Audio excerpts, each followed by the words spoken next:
Bila orang tanya, apa maksud murid sejahtera? Saya rasa ia bukan sekadar murid yang pandai belajar, tapi murid yang pandai urus hidup, emosi dan masa depan dia sendiri.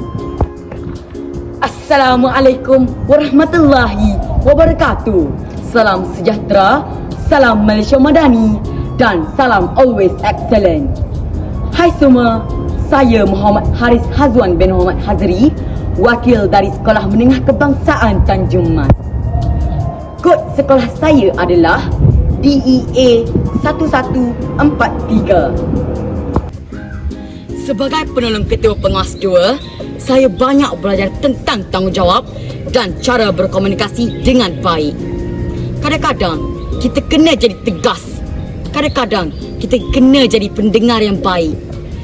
Dari situ saya faham bahawa kepimpinan bukan pasal kuasa, tapi cara kita membawa diri kita.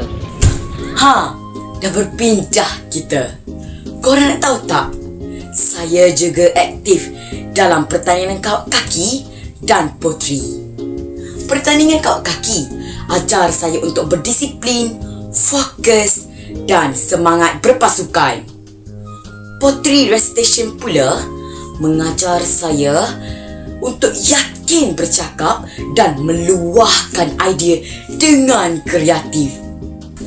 Saya juga pernah banyak menerima sijil pencapaian seperti Dikir Barat, Tarian Taksim, Mimbar Da'i dan banyak lagi. Namun, sebahagian besar sijil tersebut telah hanyut akibat banjir tahun lepas. Walaupun begitu, pengalaman dan ilmu daripada penyertaan itu tetap kekal dalam diri saya dan menjadi pembentuk jati diri saya pada hari ini.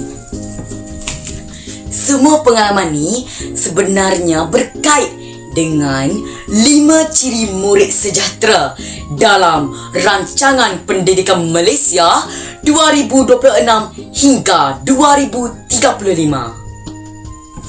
Yang pertama ialah beradab. Mempunyai nilai moral, hormat kepada orang lain dan sentiasa menjaga adab dalam kehidupan seharian. Kedua, berilmu. Bukan sahaja dalam akademik, tetapi juga dalam ilmu kehidupan dan cara berfikir secara kritis. Ketiga, berkemahiran. Mampu menyelesaikan masalah, bekerjasama dan menguasai kemahiran yang berguna untuk masa depan. Keempat, berdaya tahan. Kuat menghadapi masalah, tidak mudah putus asa dan sentiasa bangkit apabila gagal. Dan yang terakhir, berkeyakinan. Percaya pada diri sendiri dan berani mencuba perkara yang baru walaupun mencabar. Pada perspektif saya, sekolah bukan tempat untuk kejar markah, tapi tempat untuk bina versi terbaik diri kita. Sebab pada akhirnya, dunia tak cuma perlukan orang yang pandai. Dunia perlukan orang yang matang, berkualiti dan ada nilai dalam diri. Sekian, itu sahaja daripada saya. Yang baik datang daripada Allah Subhanahu Wa Taala, yang kurang datang daripada diri saya sendiri. Sekian, wabillahi taufiq wa hidayah. Wassalamualaikum warahmatullahi wabarakatuh. Terima kasih.